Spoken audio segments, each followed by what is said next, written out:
All right, next let's take a look at what's called the zipping attack. And the two most common tools for your zipping attack are your short hook or standard hook on the top there, and then the half diamond on the bottom. Both of these are very, very common in beginner's kits, so it makes it a great little attack if you're just beginning to learn how to pick locks and you want to learn how to get into them quickly. So how does it work? Well, just like all the other techniques I've showed, you're going to have to maintain light tension on the pins. Again, if you apply heavy tension, you're going to seize up those pins. So very, very light tension.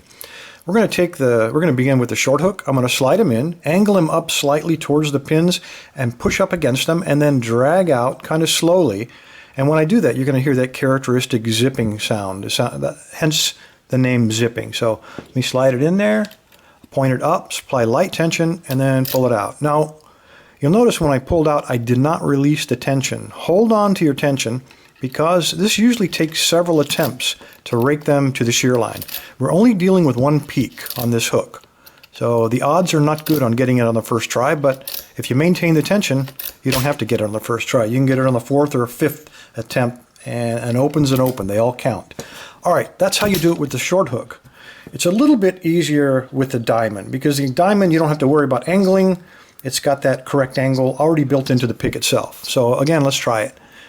I'm going to slide it in, apply light tension, and then just drag it out, and you can hear the zipping. Very light tension, and hold your tension in between attempts, and you'll get in. That's a very quick way. We only have one peak to deal with, so it's not as fast as a triple peak or a double peak, but it does work great, particularly with locks with no security pins.